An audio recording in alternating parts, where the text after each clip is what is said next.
وہ چیز کسی جوف کیوٹی میں ہوتی ہے، خواہ وہ آنتوں کا جوف ہو یا مثانے کا ہو یا رحم کا ہو یا کان کا ہو، داخل ہونے پر بھی شے کسی جوف میں ہی داخل ہوگی۔ دیکھیے اللہ تعالیٰ نے ہمارے جسم کو اس طرح کا بنایا ہے، یہ جو طب والے حضرات ہیں وہ تو بہتر طریقے سے اس مسئلے کو سمجھتے ہیں کہ جو قدرتی راستے ہیں ہمارے، جیسے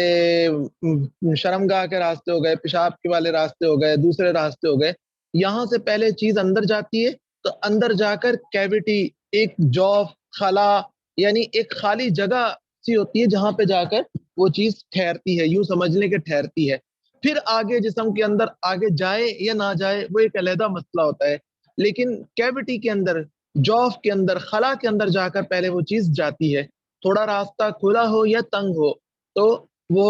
اندر جاتی ہے، اندر جا کے وہاں پر ایک خالی جگہ سی آتی ہے، تو اس کیوٹی کے اندر اس میں داخل ہوتی ہے۔ تو ان سارے مقدمات کا اب ہمارے سامنے حدیث پاک بھی آ گئی کہ روزہ داخل ہونے سے، کسی چیز سے داخل ہونے سے ٹوٹتا ہے، تو داخل ہو کے کہاں جائے؟ تو ان مقدمات کا حاصل اور یہ ضابطہ نکلتا ہے کہ اگر کوئی شے جسم کے کسی جوف میں، کیوٹی میں، خلا میں قدرتی یا مصنوعی مخرق و راستہ، اوپننگ سے جان بوجھ کر یا غلطی سے داخل کی جائے، مسام سے نہیں کی جائے، اور پھر وہ چیز اس جوف میں جا کر ٹھہر جائے تو اس سے روزہ ٹوٹ جاتا ہے، الا یہ کہ کہیں پر ضرورت اور مجبوری کا تقاضا ہو تو پھر روزہ ٹوٹنے کا حکم نہیں لگائیں گے۔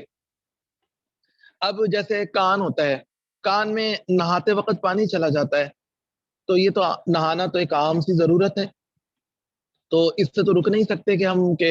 کان میں پانی نہ جائے۔ ہر بندہ اگر اس کا شریعت پابند بنا دیتی کہ کان کے اندر والے حصے میں پانی چلا جائے تو روزہ ٹوٹ جائے گا، تو اس سے تو ہر بندہ بڑا مشقت میں پھنس جاتا۔ تو اس لیے شریعت نے یہاں پر مجبوری کی وجہ سے یہ رکھا معاملہ کہ کان میں دوائی کہہ رہا ہوں، پانی جانے کے باوجود روزہ نہیں ٹوٹے گا۔ ہاں، دوائی کا جانا یہ ایک علیحدہ چیز ہے، یہ کوئی مجبوری نہیں ہے کہ ہر وقت کی ہر انسان کو پیش آنے والی مجبوری ہو۔ کسی انسان کو ضرورت پڑتی ہے کان میں دوائی ڈالنے کی، تو وہاں پر کان میں دوائی ڈالنے سے روزہ ٹوٹ جائے گا۔ اور باقی جتنی بھی اوپننگ ہے، راستہ ہے، قدرتی راستہ ہے، وہاں سے چیز اگر اندر جاتی ہے اور پہنچ جاتی ہے کیوٹی تک، جو قدرتی راستہ ہے، جیسے یعنی منہ سے کوئی چیز اندر جاتی ہے تو آگے حلق ہے، حلق ایک راستہ ہے، کھلا راستہ ہے، یہ کیوٹی کہہ لیجیے ہے، تو اس کیوٹی تک پہنچ گئی تو وہاں پر پہنچ جانے سے روزہ ٹوٹ جائے گا۔ اب ہے جن چیزوں سے روزہ نہیں ٹوٹتا، لیکن اگر ان چیزوں کے کرنے میں ڈر ہو کہ کہیں روزہ ٹوٹنے تک نوبت نہ پہنچ جائے تو ان کا کرنا روزے کے لیے مکروہ ہوگا۔ یعنی اگر کسی چیز سے روزہ تو نہیں ٹوٹتا لیکن روزہ ٹوٹنے تک کی نوبت پہنچ جائے گی تو پھر کرنا نہیں چاہیے ایسے کام کہ جس سے کہیں ہمارا روزہ واقعتاً ٹوٹ نہ جائے۔ مسئلہ، اگر روزے دار بھول کر کچھ کھا لے یا پی لے یا بھولے سے جمع کر لے تو اس کا روزہ نہیں گیا، اگرچہ پیٹ بھر کر کھائے، اگر بھول کر کئی دفعہ کھا پی لیا تب بھی روزہ نہیں ٹوٹا۔ لیکن بھولنے کا مطلب یہ ہے کہ واقعتاً وہی بھولا ہو، اس کو بالکل یاد نہ رہا ہو، یہ نہیں کہ جان بوجھ کے بھولا بن جائے۔ مسئلہ، اگر ایک شخص کو بھول کر کچھ کھاتے پیتے دیکھا تو اگر وہ اس قدر طاقتور ہے کہ روزے سے زیادہ تکلیف نہیں ہوتی ہے تو اسے روزہ یاد دلا دینا واجب ہے، یاد نہ دلانا مکروہ تحریمی ہے۔ اور اگر وہ کمزور ہو کہ روزے سے تکلیف ہو رہی ہے تو اس کو یاد نہ دلائے، اس کو کھانے دے دے، تو یہ دیکھ لینا چاہیے۔ مسئلہ، حلق کے اندر مکھی چلی گئی یا دھواں آپ چلا گیا، خود بخود چلا گیا، یا گرد و غبار چلا گیا تو روزہ نہیں گیا، البتہ اگر قصدن ایسا کیا تو روزہ جاتا رہا۔ مسئلہ، دانتوں میں گوشت کا ریشہ اٹکا ہوا تھا یا چھالیا کا ٹکڑا وغیرہ کوئی اور چیز تھی، اس کو خلال سے دانتوں سے نکال کر کھا گیا لیکن منہ سے باہر نہیں نکالا، یا آپ خود بخود حلق میں وہ چیز چلی گئی، تو دیکھو اگر چنے سے کم ہے، چنے کے دانے سے کم ہے تب تو روزہ نہیں گیا، اور اگر چنے کے دانے کے برابر یا اس سے زیادہ ہے تو روزہ جاتا رہا، روزہ ٹوٹ گیا۔ البتہ اگر منہ سے باہر نکال لیا تھا، کسی نے پہلے باہر نکالا اس کے بعد پھر منہ میں ڈال کر نگل لیا تو پھر چاہے چنے کے دانے سے کم ہی کیوں نہ ہو تب بھی روزہ بہرحال میں ٹوٹ گیا، چاہے وہ چیز چنے کے برابر ہو یا اس سے بھی کم ہو، دونوں ایک ہی حکم ہے۔ اور اس صورت میں صرف اور صرف قضا واجب ہے جسے کفارہ کہتے ہیں وہ ذمے میں نہیں آئے گا۔ مسئلہ، اگر پان کھا کر خوب کلی غرغرہ کر کے منہ صاف کر لیا لیکن تھوک کے اندر سے سرخی نہیں گئی تو روزے کا کوئی حرج نہیں، روزہ ہو گیا، روزہ کا ٹائم شروع ہو گیا نا، بعد میں پہلے پان کھا لیا اینڈ ٹائم پہ، جب روزے کا ٹائم شروع ہونے والا تھا، سحری کا ٹائم ختم ہونے والا تھا تو اینڈ ٹائم پہ سحری کے پان کھایا، لیکن اس کے بعد جلدی جلدی اچھے طریقے سے منہ بھی صاف کر لیا، کلی بھی کر لی، لیکن پھر بھی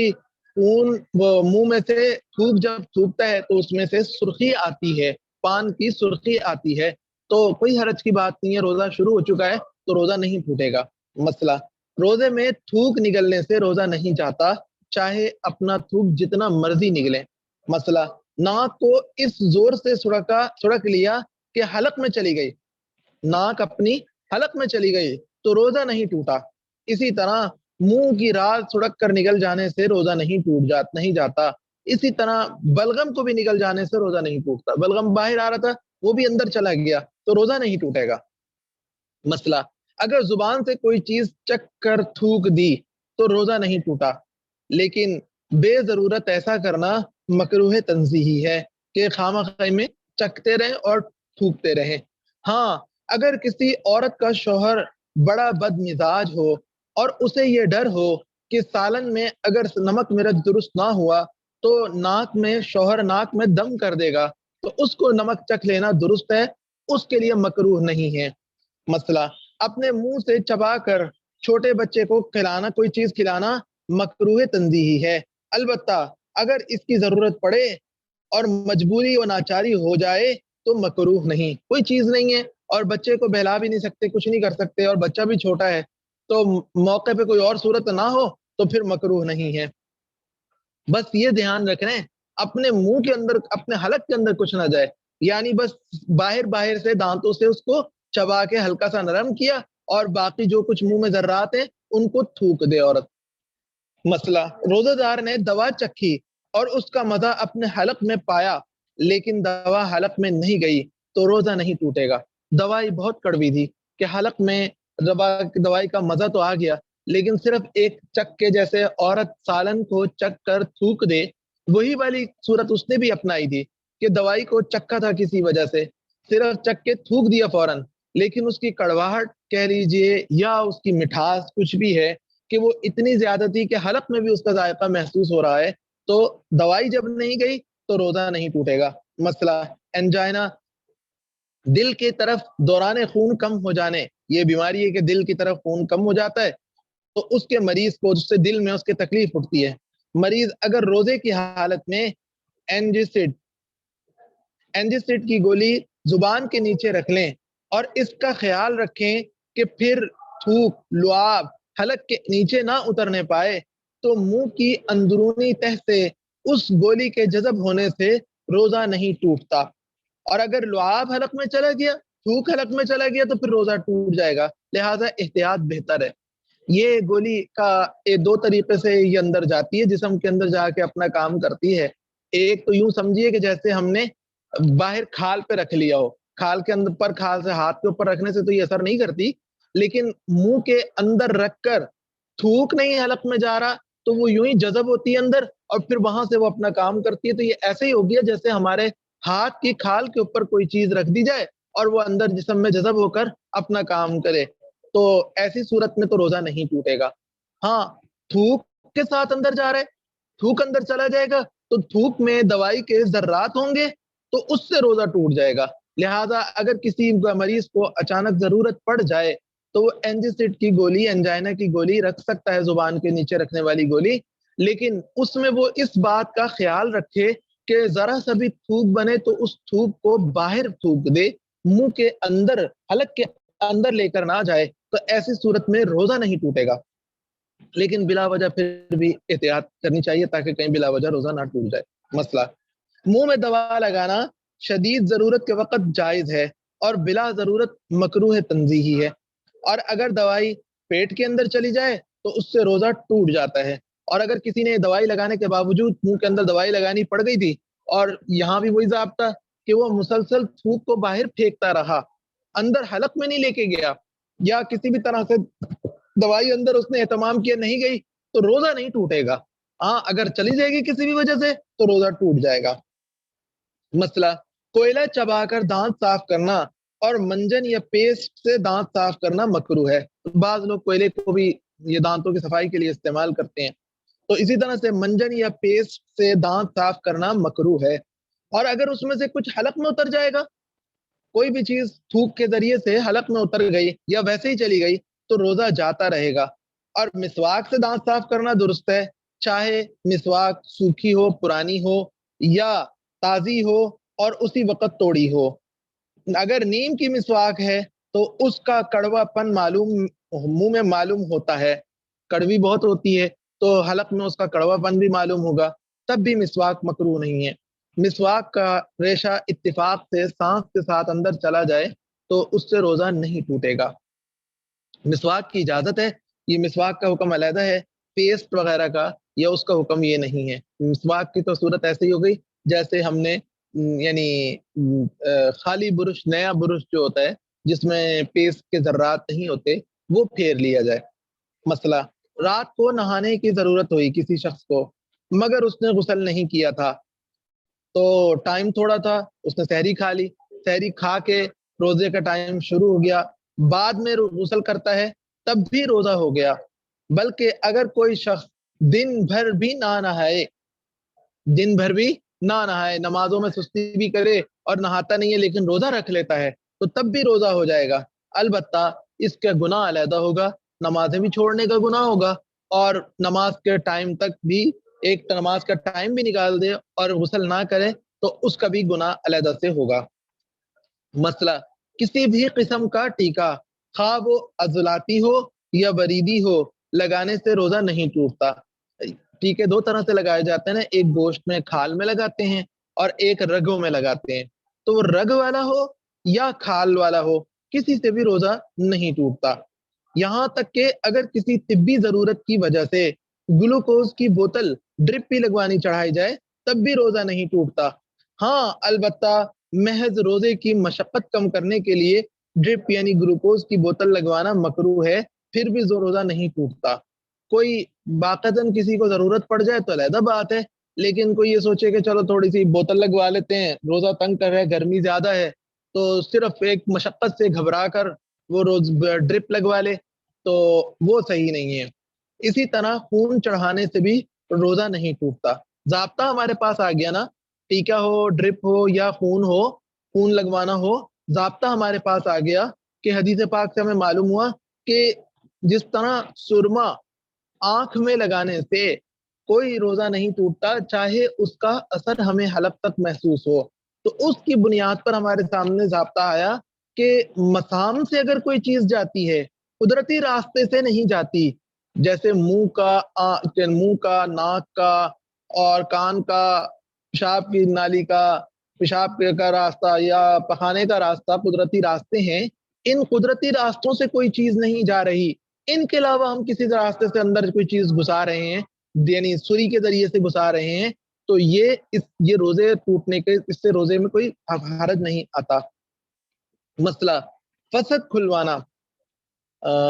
وینی سیکشن اور کسی مریض کے لیے خون دینا, بلڈ ڈونیشن سے بھی روزہ نہیں ٹوٹتا. یہ فسد کھلوانا جیسے ہجامہ لگوانا ہوتا ہے, وہ بھی خون یعنی اس کو نکالتے ہیں, تو اس سے بھی روزہ نہیں ٹوٹتا. یہ بھی اندر داخل ہونے والی تو کوئی چیز ہی نہیں ہوتی اس میں تو ویسے بھی. اگر آنسو, ہاں البتہ کسی مریض کے لیے خون دینے میں, بلڈ ڈونیشن میں اس بات کا لحاظ رکھنا چاہیے کہ اگر کسی آدمی کو اپنے آپ پر خطرہ ہو کہ میں نے خون دیا روزے کی حالت میں, تو عین ممکن ہے کہ میری طبیعت بگڑ جائے. بعض اوقات بعض لوگوں کی طبیعت بگڑ جاتی ہے خون دیتے وقت, تو ان کو فوراً پھر ڈاکٹر کچھ کھلاتے ہیں, ان کو نمک وغیرہ چٹاتے ہیں, کوئی اس طرح سے چیز یا دوائی دیتے ہیں, یا کچھ کھانے پینے کو کہتے ہیں, فوراً کوئی جوس وغیرہ پینے کو کہتے ہیں, تاکہ ان کا جو بلڈ پریشر ایک دم ڈاؤن ہوا ہے وہ بہتر ہو جائے۔ تو اگر کسی کو یہ ڈر ہو کہ میرے ساتھ ایسا ہو جاتا ہے یا مجھے ایسا ہو جانے کا ڈر ہے، تو ایسے شخص کو روزے کی حالت میں اس ٹائم میں خون نہیں دینا چاہیے۔ کہیں ایسا نہ ہو کہ ایک دم طبیعت خراب ہو جائے اور پھر فوراً اس کی اپنی جان بچانے کے لیے اس کو کچھ کھانا پینا پڑ جائے، تو کھانا پینا پڑ جائے تو اپنے ہاتھوں ایسا کام کیا جس سے روزہ ٹوٹ جائے گا۔ یہ علیحدہ مسئلہ ہے کہ اس میں قضا آئے گا نہیں، صرف قضا آئے گی یا کفارہ آئے گا نہیں آئے گا، لیکن اپنے روزے کو خطرے میں ڈالنا جان بوجھ کر کوئی ایسی مجبوری بھی نہیں ہے۔ اگر ڈاکٹر کو چاہیے اس نے تو اس کا تقاضا ہے کہ آپ خون ضرور دیں، تو پھر روزے کا ٹائم شروع ہونے سے پہلے پہلے دے لیں، تاکہ اللہ نہ کرے کوئی مسئلہ ہو اپنے آدمی کے ساتھ تو وہ پہلے ہی کور ہو جائے، روزہ نہ توڑنا پڑے۔ مسئلہ اگر آنسو یا پسینے کا ایک آدھا قطرہ منہ میں چلا خود بخود چلا گیا اور نمکینی محسوس ہوئی تو روزہ نہیں ٹوٹا، لیکن اگر اتنی زیادہ مقدار میں چلا گیا، اتنی زیادہ مقدار میں آنسو یا پسینہ منہ میں گیا کہ پورے منہ میں نمکینی محسوس ہوئی اور پھر اس کو نگل لیا تو روزہ ٹوٹ گیا۔ مسئلہ دن کو سرما لگانا، تیل لگانا، خوشبو سونگھنا سب درست ہے، اس سے روزے میں کچھ نقصان نہیں آتا، چاہے جس وقت ہو، بلکہ اگر سرما لگانے کے بعد تھوک یا رینٹ، ناک کی رینٹ میں یا بلغم کی رینٹ میں سرمے کا رنگ دکھائی دے تو بھی روزہ نہیں گیا، نہ مکروہ ہوا۔ مسئلہ آنکھ میں دوا ڈالنے سے روزہ نہیں ٹوٹتا، اگرچہ دوا کا ذائقہ حلق میں محسوس بھی ہو۔ مسئلہ آپ ہی آپ خود بخود قے ہو گئی، خود بخود قے ہو گئی، خواہ تھوڑی ہوئی یا زیادہ، یعنی منہ بھر کر ہوئی ہو، پھر خواہ وہ منہ سے باہر نکل آئی ہو یا خود بخود ہی حلق کے اندر چلی جائے، روزہ نہیں ٹوٹتا۔ قے جتنی مرضی ہو، اندر جائے کر انگلیاں مار مار کے قے کی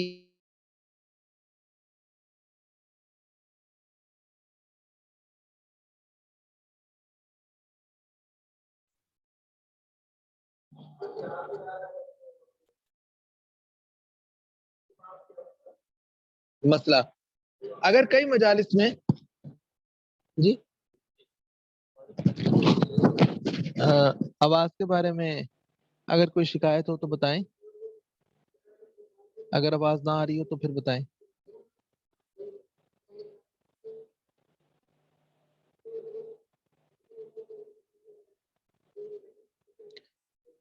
مسئلہ اگر کئی مجالس میں تھوڑی تھوڑی قے اپنے اختیار سے کی ہو، یا ایک دفعہ صبح کو، پھر دوپہر کو، پھر شام کو قے کی ہو، اگر اس کو جمع کیا جائے تو منہ بھر ہونے کی مقدار کو پہنچ جائے تو روزہ نہیں ٹوٹے گا۔ کہ انگلیاں مار مار کے جان بوجھ کر قے کی ہے، لیکن وہ ہر دفعہ تھوڑی تھوڑی تھوڑی تھوڑی سی آئی ہے، اور وہ مختلف مجالس میں مختلف اوقات میں ہے، تو تب بھی روزہ نہیں ٹوٹے گا، چاہے ہم ساروں کو اکٹھا کریں تو وہ بہت زیادہ بن جائے۔ اور اگر کیا کہتے ہیں جان بوجھ کر قے کی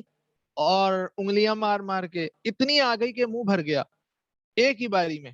منہ بھر گیا، یا ایک ہی مجلس میں ایک ہی سٹنگ میں بار بار انگلیاں مارے جا رہا ہے، پھر تھوڑی سی آئی، پھر دوبارہ تھوڑی سی آئی، پھر دوبارہ تھوڑی سی آئی، تو وہ اتنی ہے کہ ساری اکٹھی کی جائے تو منہ بھر کے ہو، تو ایسی صورت میں روزہ ٹوٹ جاتا ہے، ورنہ نہیں ٹوٹتا۔ مسئلہ سانس کے ذریعے آکسیجن لینے سے روزہ نہیں ٹوٹتا۔ سانس کے ذریعے آکسیجن لیتے ہیں نا، یہ جو لگا لیتے ہیں، سلنڈر لگا لیتے ہیں، تو اس سے روزہ نہیں ٹوٹتا۔ مسئلہ سونے کی حالت میں منی خارج ہونے سے، جس کو احتلام کہتے ہیں، روزہ فاسد نہیں ہوتا۔ اسی طرح اگر کسی عورت کے دیکھ لینے سے، یا اس کا کوئی شرمگاہ دیکھ لینے سے، یا صرف کسی بات کا خیال دل میں کرنے سے منی خارج ہو جائے، تب بھی روزہ فاسد نہیں ہوتا۔ مسئلہ کوئی ایسا کام کرنا کہ جب انزال کا خوف ہو، یا اپنے نفس کے بے اختیار ہو جانے کا یا کا خوف ہو جائے، تو ایسی حالت میں پھر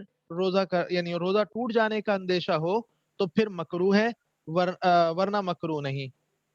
اگر یہ خوف و اندیشہ نہ ہو کہ مجھے روزہ ٹوٹ جائے گا، توڑنا پڑ جائے گا، تو پھر مکروہ نہیں۔ اور اگر ایسی حالت میں انزال ہو گیا تو روزہ ٹوٹ جائے گا۔ مسئلہ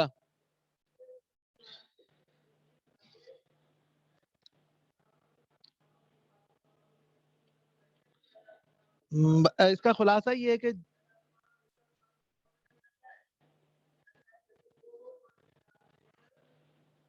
مسئلہ نہاتے ہوئے اگر پانی کان میں خود بخود چلا جائے تو اس سے روزہ نہیں ٹوٹتا، کیونکہ یہ اپنے اختیار سے باہر ہے۔ پانی تو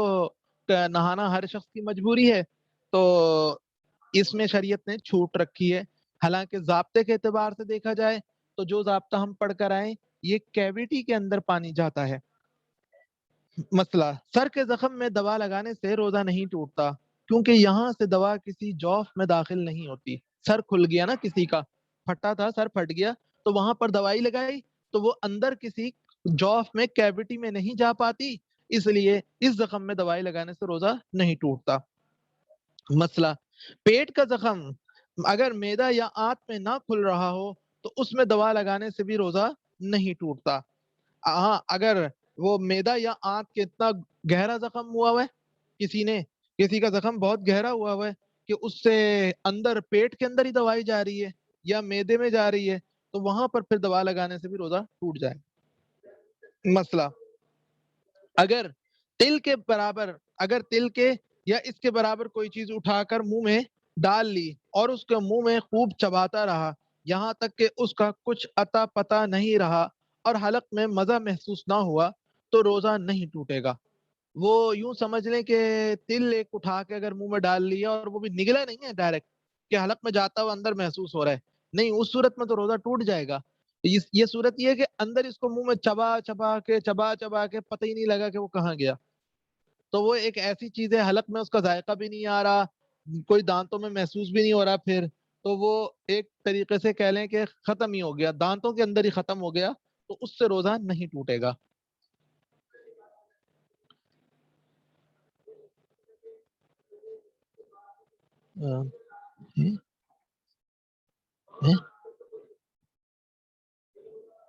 ہم یہیں پر ہی